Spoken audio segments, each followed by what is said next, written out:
everyone. I'm Brian Carrington, and you're listening to Call Talk for July 15th, 2015. And today's topic is all about surveys. 15 tips to optimize yours from literally the man who wrote the book. Now, if you're listening live, I'd like to be a part of the show, and you can ask questions. There's two ways you can do it. You can either email me directly at brian@benchmarkportal.com, and that's spelled out BRIAN @benchmarkportal.com, probably the most common way to get questions in. Or, if you're feeling brave today, you can also call in on your phone. The number to do that is 347-857-3117. Make sure to press the 1 on your phone to let me know that you have a question, and I'll get you in. Also want to remind you that all of our shows are archived and available to listen to at any time you would like. You can find them at benchmarkportal.com. So now I'd like to introduce the host of Call Talk, Bruce Belfiore.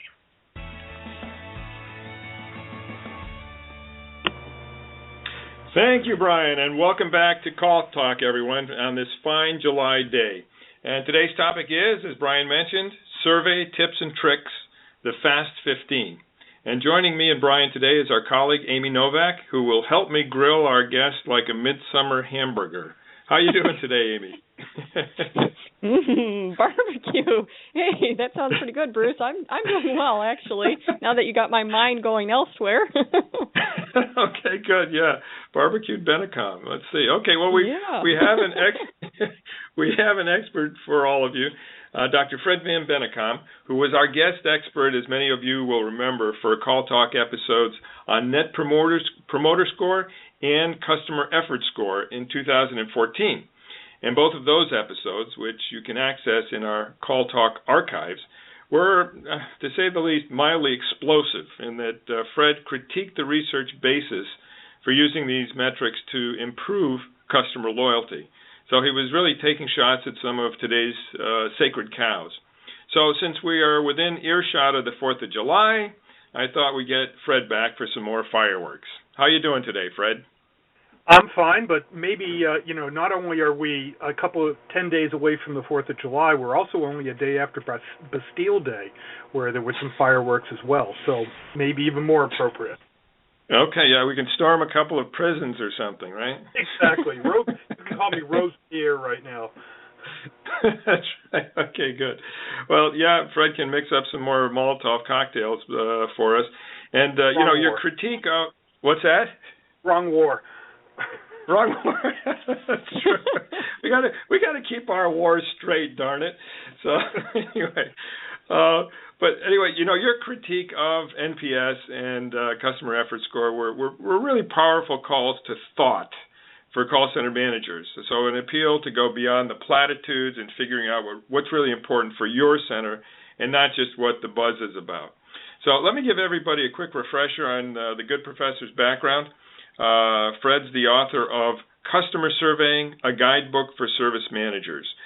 He's the head of the company Great Brook and teaches operations management in Northeastern University's Executive MBA program in Boston, as I'm sure you'll understand from his accent. But before earning his doctorate, he served as an information systems consultant for Digital Equipment's field service organization. And Fred advises clients on their survey practices and conducts workshops on surveying.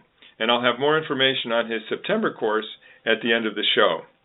So Fred, in line with his shake things up approach, suggested a different format for today's Call Talk, which is a rapid fire Fast 15 of surveys instead of just a sort of back and forth question and answer approach. So we're up for it, Fred. We're up for it. Amy and I are ready to dive in right with you on this. So are you ready? Yeah, I'm on the starting line, ready to get my buns on that grill you talked about. Okay. Okay. Are we going to get his buns on the grill? Anyway, we'll keep with maybe a Boston Marathon theme here. It might be a little more uplifting. Anyway, okay, good. You have 3 items for the project management aspect of the survey methodology. So it's like 1/5 of your Fast 15. It's kind of the why are we here and what are we doing stage. So tell us about that. You said think about what you're trying to learn.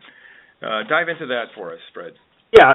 First of all, I kind of organize these around the typical linear flow that you go through in executing a survey project. So we're starting out at the front end, the project management, and so my first one was think about what you're trying to learn, develop a statement of research objectives. Because most people, when they start a survey project, what they do is they start by writing questions, which is actually not the right thing to do. You're putting the horse before the cart, or the cart before the horse. I think I got that backwards. We really need to be stepping back and saying, what is it that we're trying to understand from this survey research project? And when you've done that, now you're in a much better position to move forward and say, okay, I know what I'm trying to understand. How do I design a survey instrument and write survey questions that are going to generate data to measure what I want to learn? So it's basically saying, let's take a linear, logical flow towards our survey project. Mm-hmm. Oh, that's great. It's sort of like getting a corporate mission statement or a call center mission statement, and then be able to judge the decisions you have to make and the things you're going to do against that. So really, you need your objectives first, or you can find yourself lost along the way. Well, that's great. And then next, you've got line up your ducks. Tell us about the ducks, and hopefully they don't all get shot. But go ahead. They'd have to go on the grill then, I guess. To hell with the hamburgers. That's right. Yeah, I mean, the point here is that if you're starting out a project, make sure that you've got your resources that you need for the survey program. This is if you're launching one. Obviously not if you have one ongoing, but if you're launching a program, you need to be sure that you have the budgetary resources you need, and perhaps more importantly, the personnel resources. What people do you need to have on your project team? And you'll notice I said project team. You should not be doing a survey project by yourself, by your lonesome. You really need to have multiple people involved, especially for the review of the survey instrument, but a project team can be useful in other aspects of the survey program. So make sure you get your personnel resources, make sure you have the budgetary resources needed, regardless of the execution method. You need some budget for this. And then I also said sponsorship. I've seen a lot of people that are doing a survey project from a bottom-up grassroots level, but they don't have senior sponsorship in the organization. And that's kind of a recipe for the thing dying, because unless you've got somebody up high who's going to fight the political battles, you're likely to have the project just die because it doesn't have proper sponsorship. That's so important, and really it also can tie in with your point number one, which is making sure your objectives are there, because getting the sponsorship means you're talking to your senior folks, right? And so you're getting their buy-in on it, and you may end up refining your objectives, okay, because of the input that you get from them, and that's fine. But once they realize that their objectives are going to be reached through your project, then you're going to have the sponsorship you need, right? Correct. Yep. Okay, good.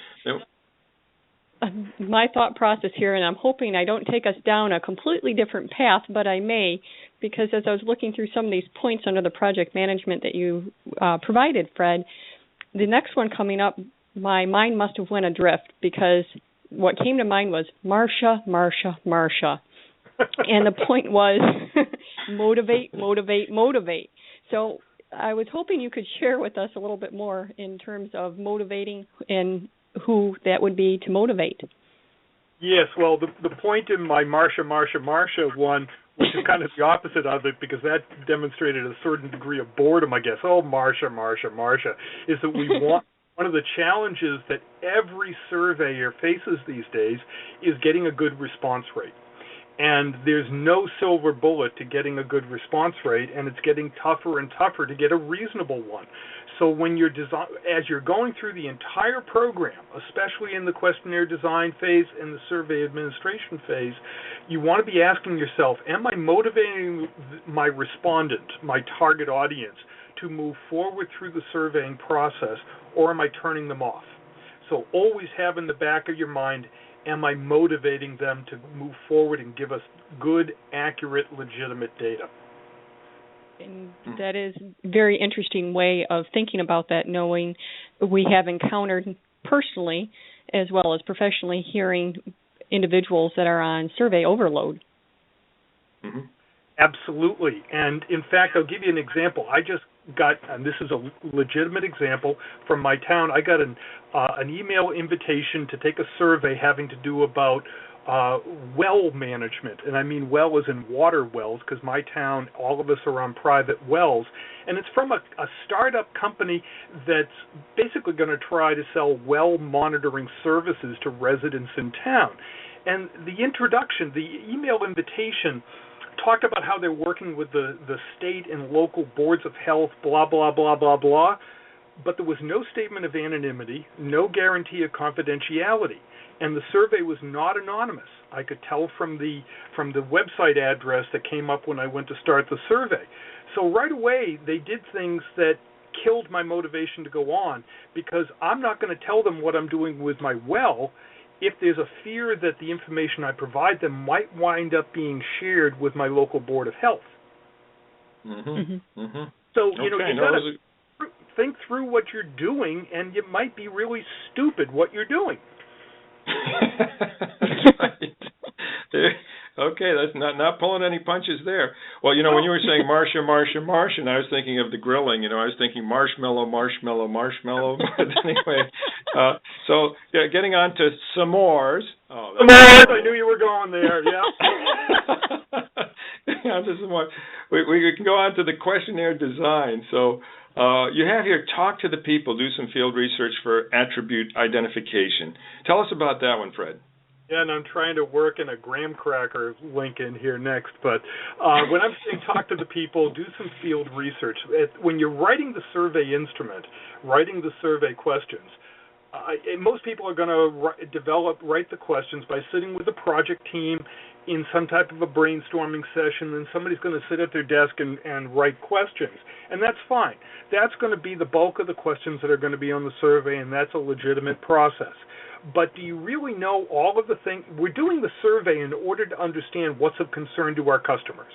Do you really understand what's of concern to your customers, or do you think you really understand? Those are different. So the proper way to do a survey, any kind of a research project, but including a survey research project, is to actually do some field research. Go and talk to your customer base, a certain number of them, one-on-one interviews or focus groups, and get input from them about what is it that's of concern to them. What do they like? What do they not like about the service you're delivering? And that's what we call attribute identification. What are the attributes or characteristics of their service experiences that are either positives or negatives? And when we get that kind of feedback from our customer base, that we'll look at that and say, maybe we should be asking a question about this on the survey that goes to everyone. So my point is that if you simply stick with internal brainstorming, you may miss some critical things that are of concern to your customer base because you're operating with blinders on. Yeah, and one of the things that we found too is that you can, also understand more about your customer segmentation if you go through that kind of exercise. Don't you think? Yeah, I guess that's probably true. And in fact, when you're doing this kind of research, you probably want to think about whether or not you've got distinctly different customer groups, and maybe you need to tailor the survey differently depending on the customer group. Right. Okay. The next one you've got here is keep it short. Tell us about that one. Well, that one sort of speaks for itself, and I purposely kept it short to reinforce the point. And this gets to the Marcia motivation issue. How do you get people not just to start the survey, but complete it?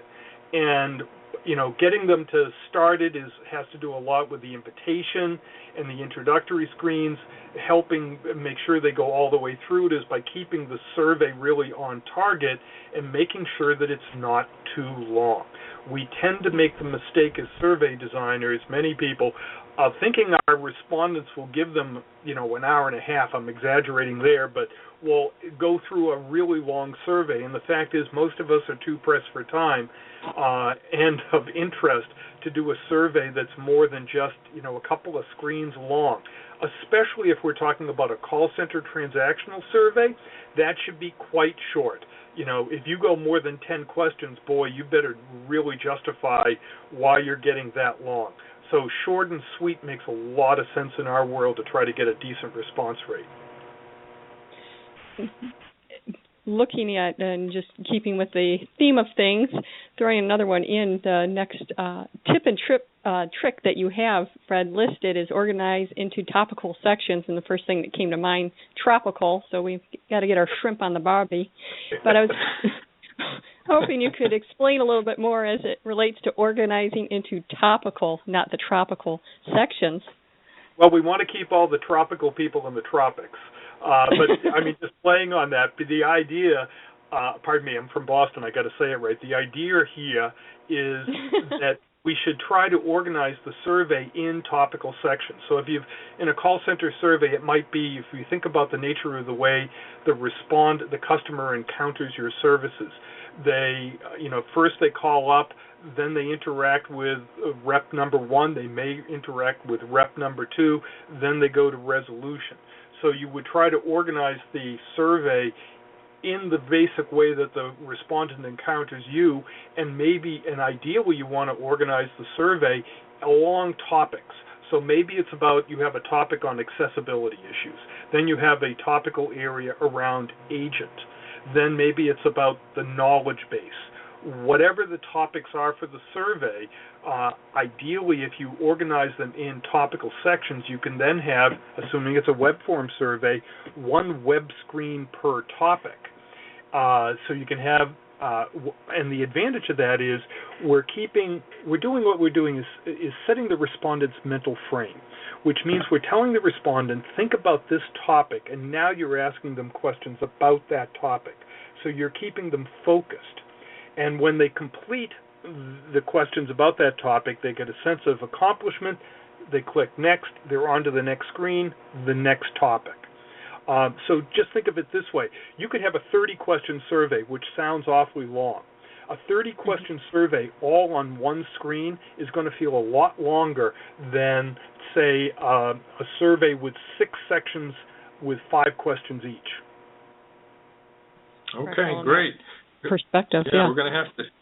Yeah, this is great. We're going to probably have to pick up the pace a little bit to get all 15 in. So we'll go on to the next one. It's how you write it. Tell us about that briefly, Fred. Yeah, I also said in there, look for multiple interpretations. The single most important thing regarding question writing is that every respondent should interpret every question the same way. Now, that's the gold standard, the 100% purity standard. It's impossible to reach that, quite honestly, because there's always going to be somebody, for some reason, because of their life experiences, that they're going to misinterpret a question. But the goal is for that to be really the exception and not the rule. So when we're writing our questions, we want to write them very clearly and coherently, avoiding jargon, avoiding ambiguous language, so that every respondent is thinking about the same thing when they read the question. Goodness, this is like speed dating. We're going to go to the next one just in the form of trying to accomplish, speaking about all these tips and tricks you have so much great information you're sharing with us, Fred. The next item you had was, data isn't all created equal, so knowing about your data types. Can you explain a little bit more about that? Yeah, this will be a challenge. I'm looking at my timer. If I can do this in 2 minutes, I'll be impressed with myself. Data aren't data.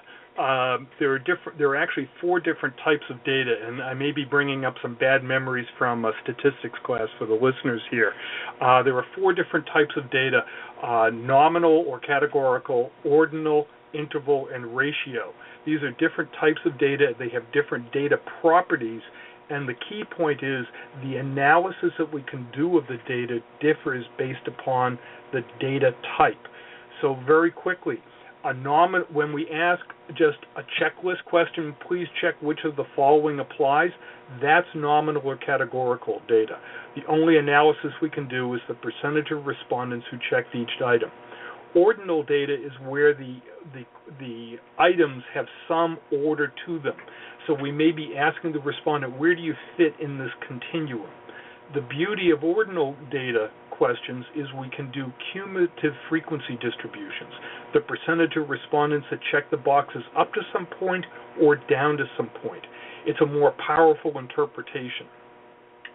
interval data is where the data have what we call interval properties, meaning that there's a consistent unit of measurement applied across the different options on the scale.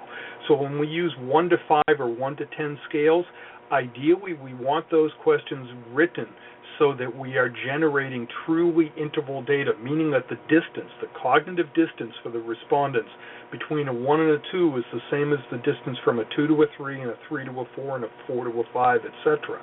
The reason why that's important is when we have interval properties, we can then take the arithmetic mean. We can take averages. You can't take an average of ordinal data. You can of interval data. The final data type is ratio data, and that's where we have a true zero on a scale. That's when we're measuring typically some physical quantity, such as head count or time. We typically don't have a lot of questions about those in our surveys, but my point in this overall is to recognize that the way you write the question may affect the type of analysis that you can do with the data that you get back. Okay, great. Well, so we've gone through the project management, the setup, if you will, and you've given us really good tips on questionnaire design. And so now we go into the survey administration, or the fielding of the survey. And for that, we've got 3 points, and why don't we put them together and let you talk about them all together. There's targeting the right people the right way to avoid sample bias, and knowing the math of statistical accuracy. All right. So this time I get 6 minutes for all 3. All right. I got to reset my timer here to 6. All right. So first, targeting the right people. That basically means who is the audience for your survey research? In many cases, it's really simple. It's our customers.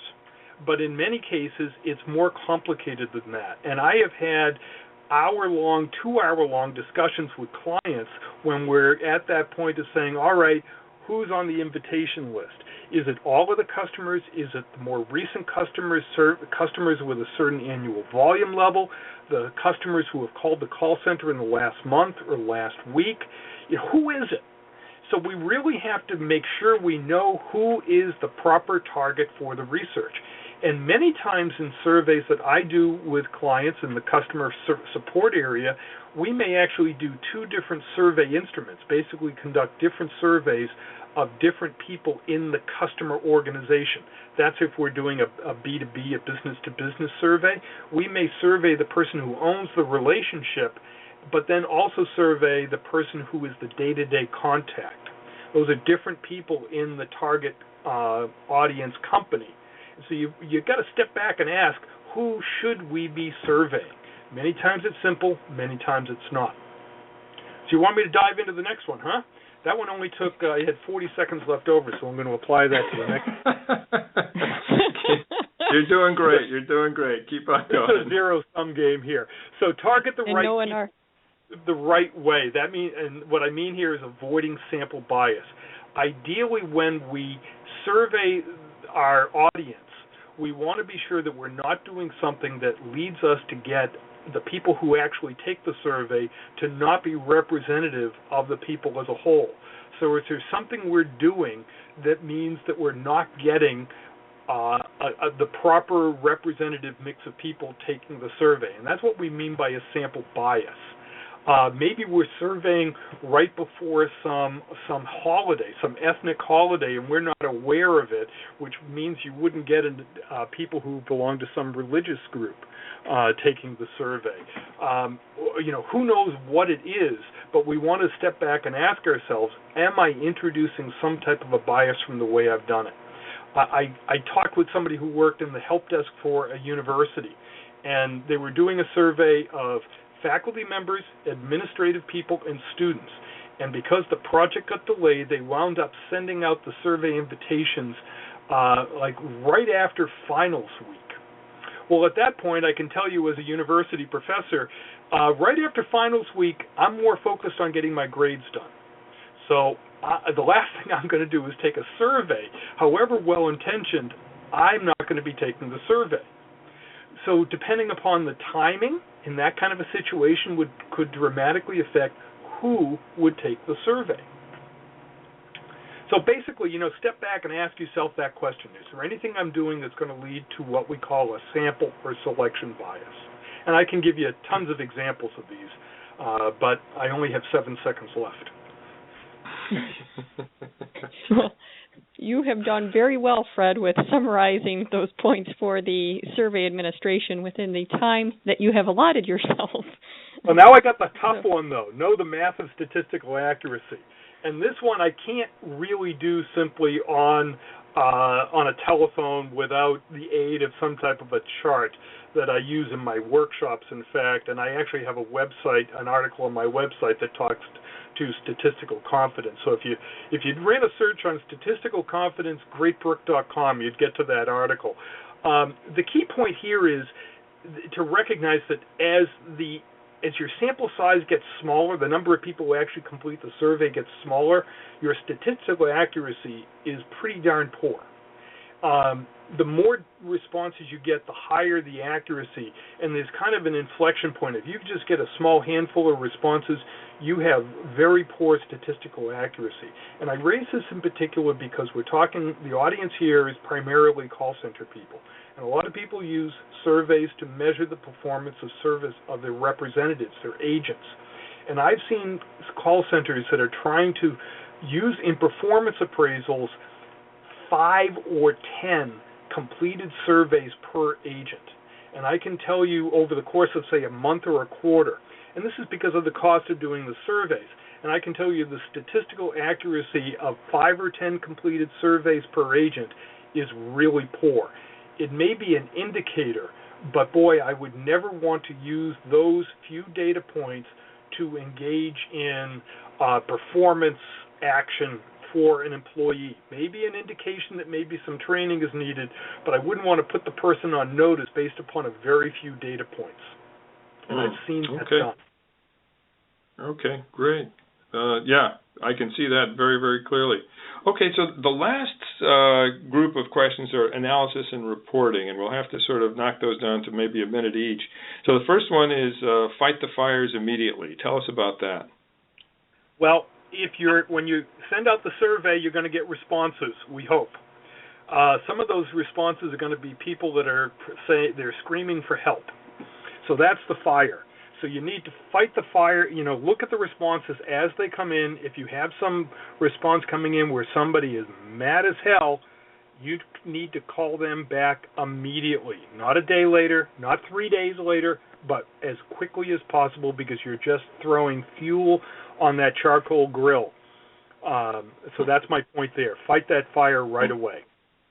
Mm-hmm. And how about the slice and dice? Look for interesting findings among subgroups.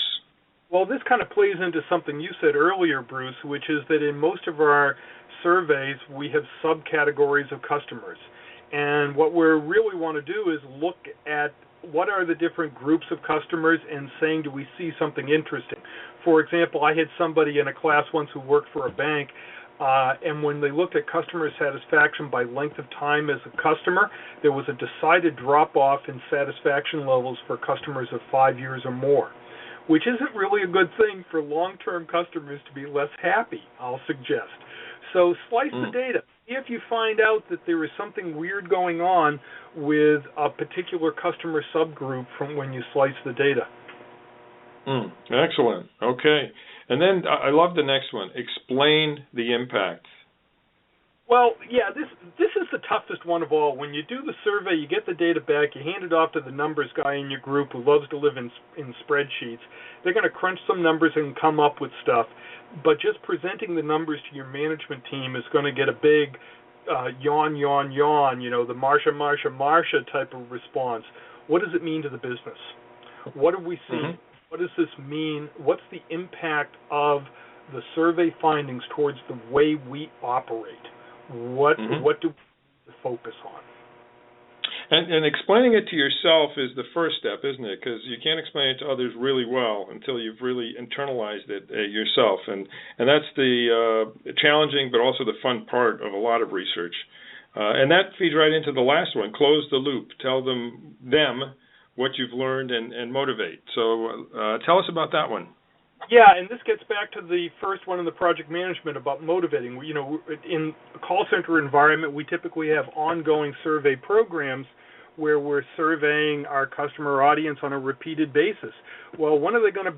We don't want to encourage survey burnout or survey fatigue.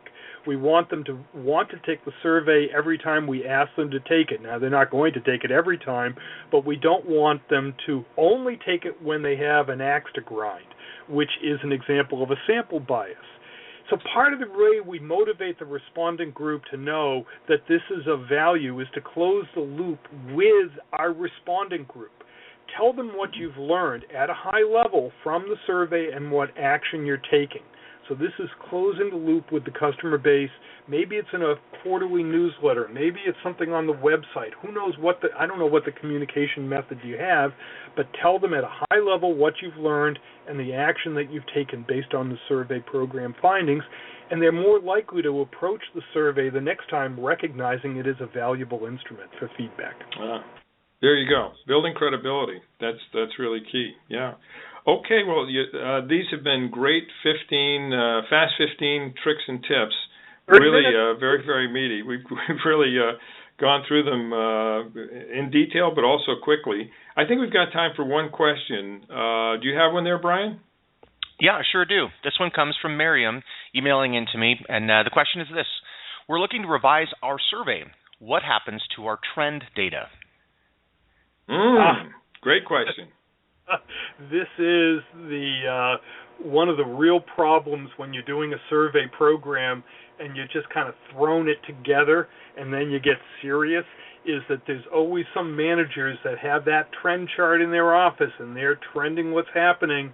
And when you change the instrument, especially if it's a major revision to question wording, survey questionnaire organization, you need to start your trend line over. If it's a minor tweak to a question, maybe not a problem, but you should always note in your trend line chart that you made a change here in question number 4 or whatever it is. But if you've done a total revamp, you're starting your trend lines over, and I can tell you from personal experience, I have seen survey program revisions get killed by senior management because they didn't want to start their trend line over. Okay. Great answer to a thorny question there. Thank you, Fred. And really, thanks for another great episode. I'd like to tell our listeners that if you'd like to attend Professor Van Bennekom's workshop on survey design and analysis in Washington, D.C. in September 2015, just go to the BenchmarkPortal website and click on Call Center Training. You'll see Fred's workshop at the bottom of the list. He has taught this course, just so you know, all over the world, in Europe, South Africa, Singapore, even Boston. This is a course that's really won accolades everywhere. That's why it keeps on going. So you'll definitely go home with insights you need to make your survey program really great. So with that, I'd like to thank Fred for being with us and Amy for being with us. Thank you very much. Thank you. Thank you. Okay. Great, and we're unfortunately out of time. I'd love to keep going on this, but I'll turn things back to Brian Carrington for the closing ceremonies. All right. Well, thanks again to Fred, Bruce, and Amy for serving up a delicious 15-course meal on survey creation, delivery, and analysis. Hopefully, you now have a full belly of ideas on how to properly cook up your next survey and make it a super-sized success. So be sure, of course, to join us next month for another great show, or check out our huge selection of archived shows and topics at BenchmarkPortal.com.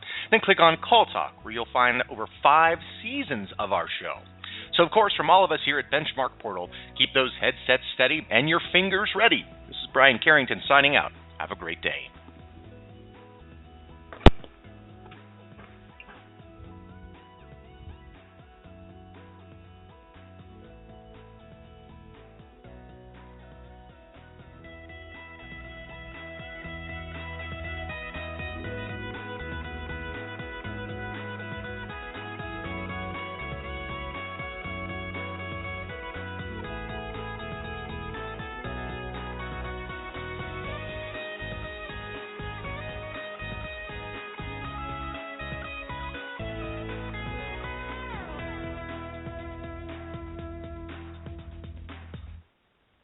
That's a wrap. Take care.